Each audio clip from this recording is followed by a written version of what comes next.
네, 여러분 날씨가 무척 더운 것 같아요. 더운 날씨 아무튼 건강 유의하시고 그 더운 날씨 가운데 우리 말씀으로 계속해서 매일매일 삶을 살아갔으면 좋겠습니다. 네, 여러분 어제는 이사야 8장 9절부터 22절까지의 말씀을 읽었습니다. 어제 말씀을 읽으면서 저는 개인적으로 하나님이 함께 하시는 삶은 어떤 것인지에 대해서 묵상을 많이 했던 것 같아요. 하나님이 함께 하시면 내 삶 가운데, 우리의 삶 가운데 어떤 일이 일어날까 하는 생각을 좀 했던 것 같아요.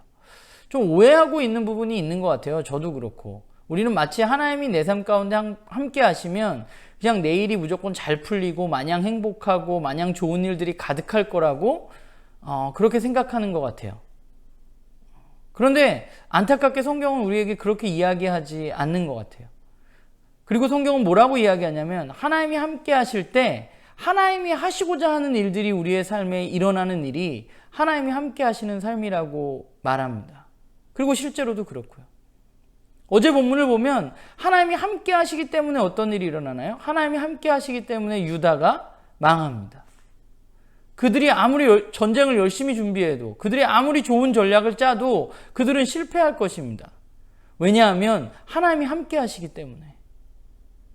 하나님이 함께 하시면 하나님이 계획하신 일들이 일어나기 때문에 그들은 자신의 계획들이 실패할 수밖에 없다고 이사야는 이야기하고 있죠. 이사야가 아하스에게 그렇게 여러 가지 징조를 보이면서 이야기했지만 결국 그는 듣지 않았습니다. 들을 마음이 없었습니다.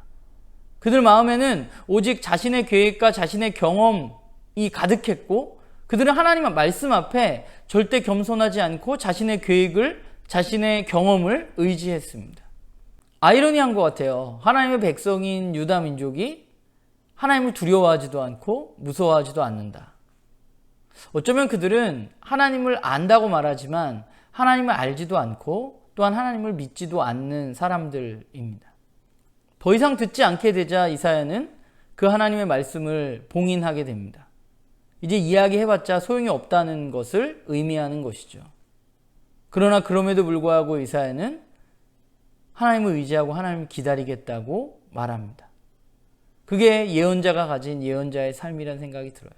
하나님의 백성이라면 하나님 앞에 묻는 것이 너무 당연합니다. 그러나 이스라엘 민족들은, 유다는 하나님 앞에 묻지 않았습니다. 하나님이 징조를 보여주시고 이야기하셔도 그들은 듣지 않았습니다.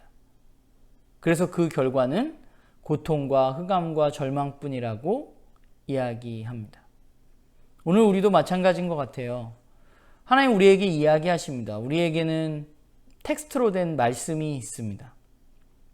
그런데 우리가 살아가는 세상 속에서 우리의 눈에 보이는 것들이 너무 많다 보니까 우리는 눈에 보이는 것들을 더 많이 의지하고 살아가고 있다는 생각을 하게 됩니다.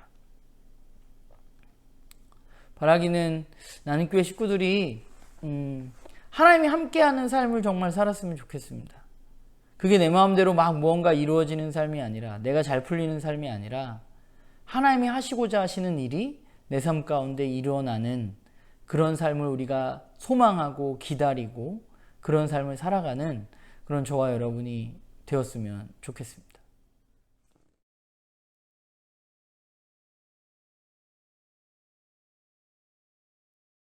네, 오늘 읽을 말씀은 이사야 9장 1절부터 7절까지의 말씀인데요. 우리가 어제 본문을 보면서 그런 얘기를 했잖아요. 하나님 말씀을 듣지 않고 자신들을 의지하고 주변의 강대국을 의지했던 유다가 결국 망하게 될 것이라고 이야기했습니다. 그런데 하나님의 심판은 거기서 끝이 아닌 거죠. 계속해서 이사야가 얘기하고 있는 것은 하나님이 이스라엘 민족들을 심판하시지만 그러나 그 심판은 심판을 위한 심판이 아니라 회복을 위한 심판이라는 것을 이야기하십니다. 결국 하나님은 이사야를 통해서 회복의 날이 올 것이라고 선포하십니다.